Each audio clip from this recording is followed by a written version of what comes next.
Hello, movie lovers. Welcome to the Does It Hold Up News, where we talk about all things happening in the world of film and television, and we also cover this past weekend's box office. As always, let's start with what movies topped the box office over the last weekend. In first place, which might be a surprise for some people, is the new Paw Patrol: The Mighty Movie with $22.7 million. I honestly did not see that one coming.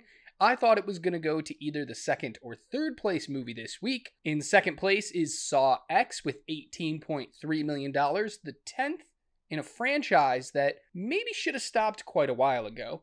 In third place, also new to the list, is The Creator with just over $14 million. Think that's a big disappointment for this one. A lot of people always scream that they want new movies, new IP, they don't want recycled stuff, and then we get a new movie and yet nobody goes to see it. But I'm not surprised with this one all that much because we saw it over this last weekend, did a review for it. You can check it out on the channel right now. It's not that positive. In fourth place is The Nun 2 in its fourth week with just under $4.8 million, a 44% drop, but it has made $76.8 million so far, which is pretty healthy for a horror movie. And in the fifth spot is another new movie called The Blind. I didn't even know this movie existed. If you've ever watched Duck Dynasty, that TV show on A&E about a family that made bird call whistles, this is the true story of how that got started and the love that created it. I don't know, super weird movie, but it did pretty well in its opening weekend with $4.3 million. It has made about $5.2 million so far after its limited release run. In sixth place is A Haunting in Venice in its third week with $3.6 million, a 42% drop, and it's only made $31.4 million so far, which is not very good, and we're going to get into that just a little bit later. In seventh place is Dumb Money in its third week with another $3.3 million. This actually had 37% increase over last week. It's now brought in $7.1 million.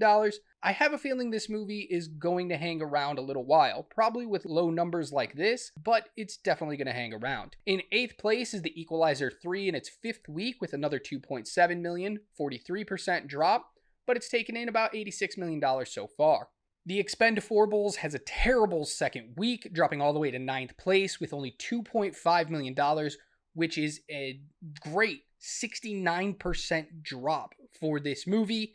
It's made $13.2 million so far, and it's a huge disappointment. This franchise was dead a couple years ago. I'm not sure why they continued it, but we're going to take a look at some more numbers about this franchise in particular in just a little bit. And in 10th place in its 11th week is Barbie with another $1.4 million, a 56% drop.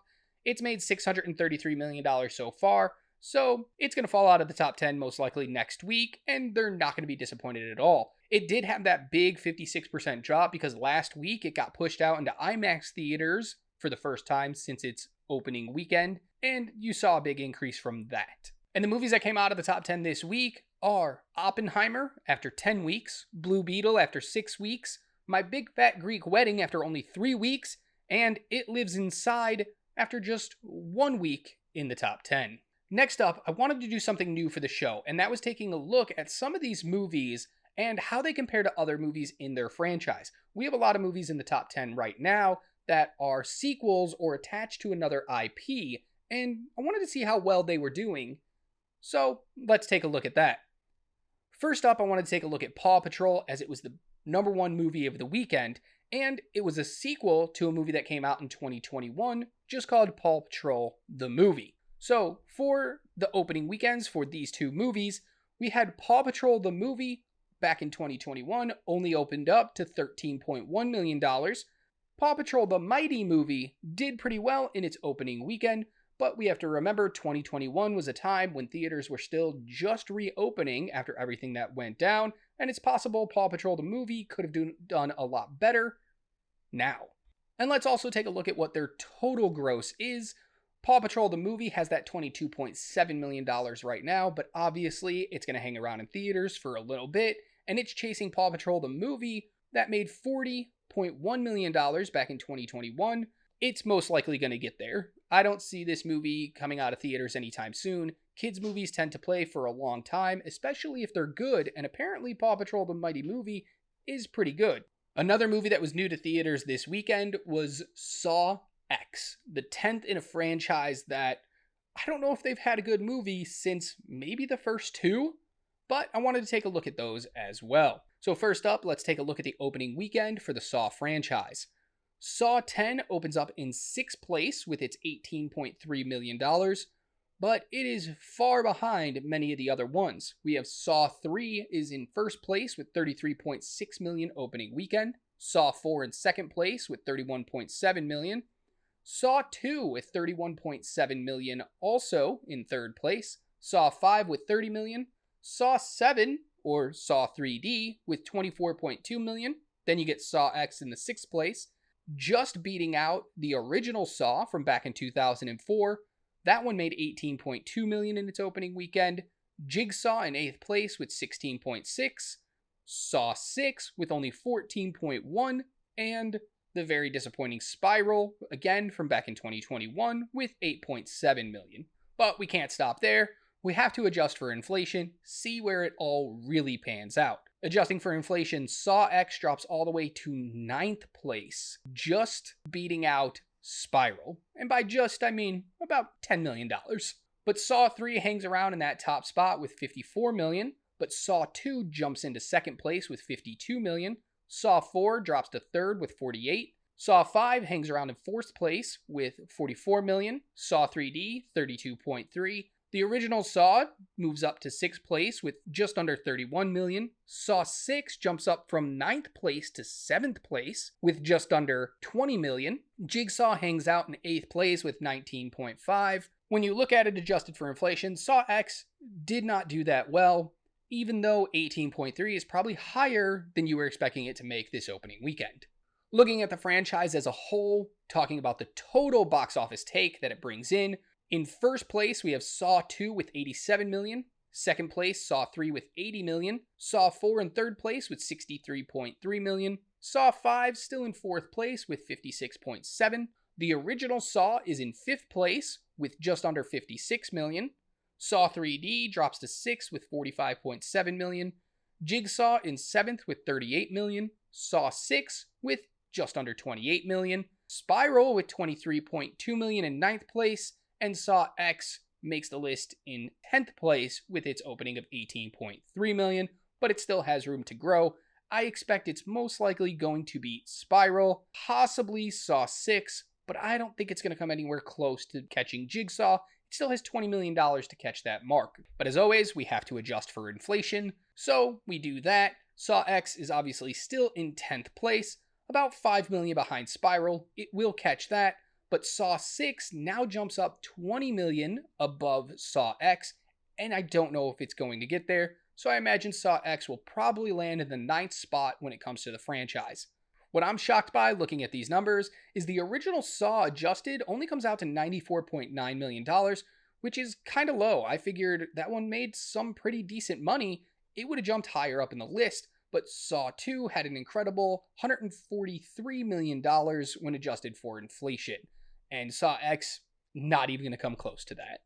Another movie that's in theaters right now, came out a couple weeks ago, that's part of a larger franchise, is The Nun 2. So I wanted to take a look at those numbers as well. So if we look at opening weekends for the Conjureverse, we have The Nun in 1st place with just under $54 million. The Conjuring with $41.8 million in 2nd. The Conjuring 2 with $40.4 million. Then Annabelle with $37 million. Annabelle Creation, the 2nd Annabelle, with $35 million. And here's where we get The Nun 2. Opens up with $32.6 million in 6th place, beating out The Conjuring 3, The Devil Made Me Do It, with $24.1 million. And Annabelle Comes Home with $20.2 million. So, pretty healthy spot for it to be in its opening weekend.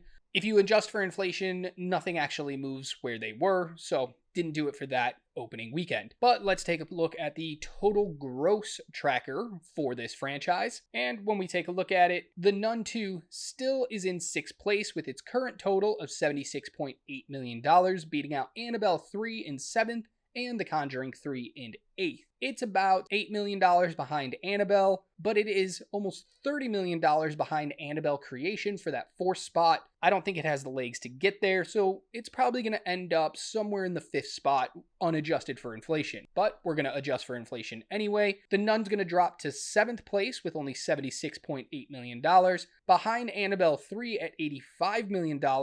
Again, it's most likely going to get there into that 6th spot, but it's not going to catch Annabelle, the first one, with $108 million. It's not going to catch the first Nun with $135.7 million in 2nd place, and it's for sure not going to catch the original Conjuring, which, when adjusted for inflation, made just under $178 million. We're not done yet. We got a couple more movies that are part of a franchise in theaters that we're going to take a look at right now. So, Hercule Poirot, not a franchise you probably think of, but it is part of a larger universe. And when we look at Hercule Poirot, the opening weekend, the newest one, A Haunting in Venice, actually opened up in 2nd place in the 3 movies with $14.2 million, but it did just edge out Death on the Nile from back in 2021, which made $12.8 million.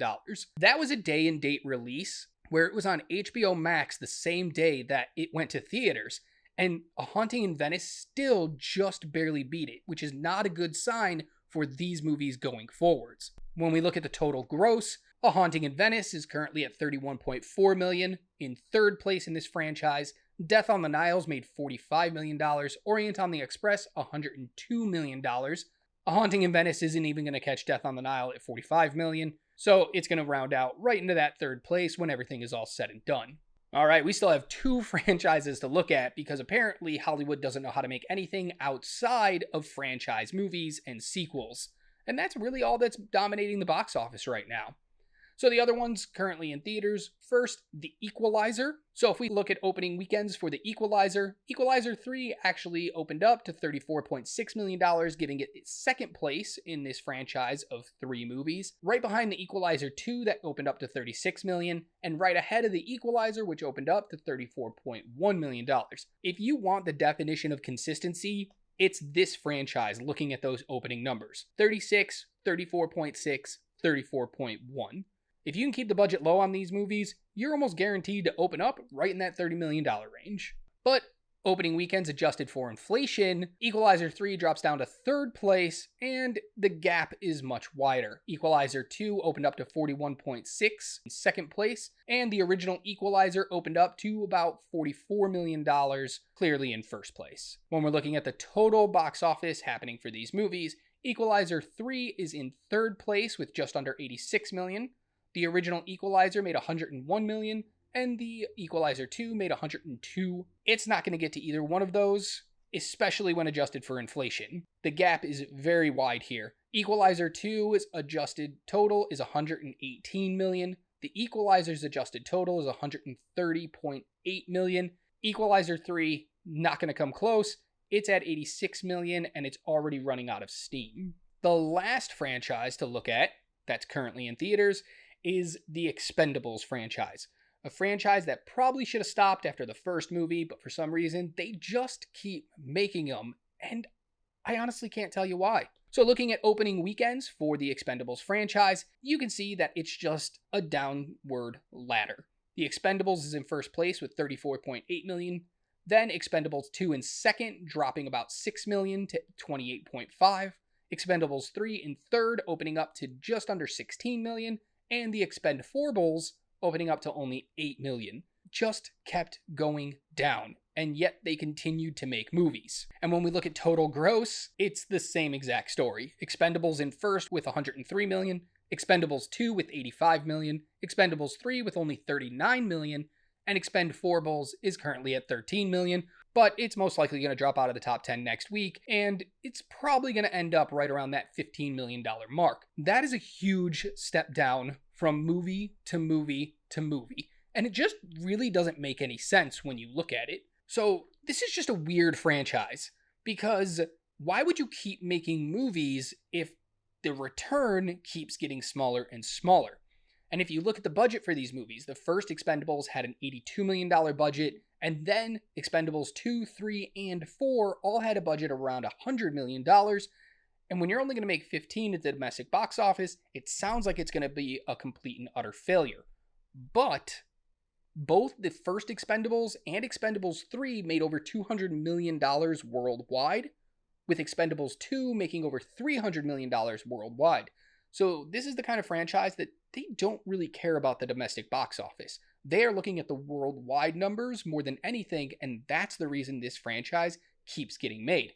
They're going to be very disappointed with Expendables, though, because as of right now, it's only taken in about $30 million worldwide on top of the $13 million here. It's not doing very well. So I imagine this franchise, you will never see another movie for. Well, never say never. In about 10 years, maybe Sly Stallone wants to pull one last one out. But I also just don't know why they thought it was a good idea to bring another sequel in this very lame franchise. It hasn't been the same since the first movie. But Expendables comes out 9 years after the third movie, and the third movie wasn't very good. It was critically and commercially panned. So they just didn't wait enough time for this legacy sequel, and it's showing. It's hurting them real bad. But that was a new segment that I think we're going to continue doing here every week at Does It Hold Up? We're going to talk about some of these franchise trackers as things move for these movies. I'll bring up these charts again to show you what's changed. We'll start making new charts for new movies that are part of franchises. And let me know in the comments below if there's anything else you want to see me break down when it comes to the box office over in Hollywood. There's not a lot of news that happened over this last week. First up is SAG-AFTRA. They actually sat down with the AMPTP this past Monday for the first time since they went on strike back in July 14th, and that's a good sign, especially because they're also meeting today, Wednesday, October 4th, for a second meeting. 2 meetings in 1 week, always a good thing. And we haven't gotten any details about what they've talked about, but I imagine with the writers getting their new contract and going back to work, the studios are feeling a lot of pressure to make something work with SAG-AFTRA, and I imagine a decision will come sooner rather than later, and everybody's going to get back to work. Give it another 2 or 3 weeks, and we'll see it come to an end. The other story is Beyonce. Beyonce has decided she also wants to put out a movie based on her newest tour, the Renaissance Tour. And I'm not a fan of Beyonce's, but it does feel very much like she's stealing Taylor Swift's spotlight, and in the words of Kanye West, I'm gonna let you finish, but she's definitely just stealing the spotlight. She saw what Taylor Swift did with her The Eras Tour movie and its big announcement, so instead of letting Taylor Swift have her moment, Beyonce just decided, you know what, I'm gonna steal it. And right before your movie hits theaters, I'm gonna announce that I have a movie coming out December 1st, which chronicles my worldwide tour. Battle of the singers at the box office. I don't know how this is going to play out, but I can say it's going to be good for theaters. Taylor Swift's The Eras Tour, the movie, is scheduled to make over $100 million in its opening weekend in a time when not a lot of big movies are coming out. And you can see from this past weekend, even big franchise things aren't pulling in people to the theater like you would expect. So as much as I don't understand what's happening here, thank you, Taylor Swift, and Beyonce as well, in December, for maybe saving late year box office. We're going to finish up, like we always do, with new things that are coming to theaters and to streaming this weekend. First up is The Exorcist Believer. 2 parents seek help after both of their children start showing signs of demonic possession. I'm not sure how this fits into the overall Exorcist name and title, but it's just a possession movie. Maybe it's good. It's directed by David Gordon Green, who did the newest Halloween trilogy, which, if you've seen, the first one really good, and it just got worse from there. So I'm not sure how I feel going into this movie. It stars Ellen Burstyn, Jennifer Nettles, Leslie Odom Jr., Ann Dowd, Olivia O'Neill, and Lydia Jewett as the 2 kids. It's rated R, and it's in theaters this Friday. Another movie coming to theaters this Friday that maybe you haven't heard of is Dix the Musical. 2 self-obsessed businessmen find out that they are long-lost twins, and they plot to get their parents back together. If that sounds familiar, it's because it is. It's the exact same storyline as The Parent Trap starring Lindsay Lohan. The difference being, this one's a musical, and it's rated R. It's directed by Larry Charles, who directed Borat, and it stars Josh Sharp, Aaron Jackson, Nathan Lane, Megan Mullally, and Megan Thee Stallion. It's also in theaters this Friday. Something coming to streaming this Friday is the Kane Mutiny Court Martial. It's the story of a naval officer who stands trial for mutiny after taking over a ship because he believes the captain is putting everybody in danger. It stars Kiefer Sutherland, Jason Clarke, the late Lance Reddick, and Monica Raymond. It's streaming on Paramount Plus this Friday. Why is it a big deal when it doesn't seem like a movie a lot of people are going to check out?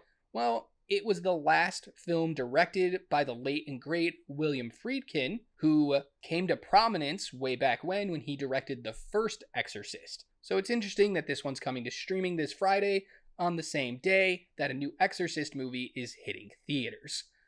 I'm probably going to check out at least one of these. The one that I'm most interested in is probably Dix the Musical. You don't see a lot of stuff like that hitting theaters and getting a big wide release, so I'm going to check that one out most likely, try to get up a review for you guys either this weekend or early next week, so stay tuned to the channel for that. That's it for the news this week. Let me know in the comments below if you like these new charts and trackers that we were doing. What else would you like me to do when breaking down the box office? And don't forget to like this video, subscribe to the channel, share it with friends, and as always, remember to be good to yourself, be kind to others, and until next time, keep watching movies.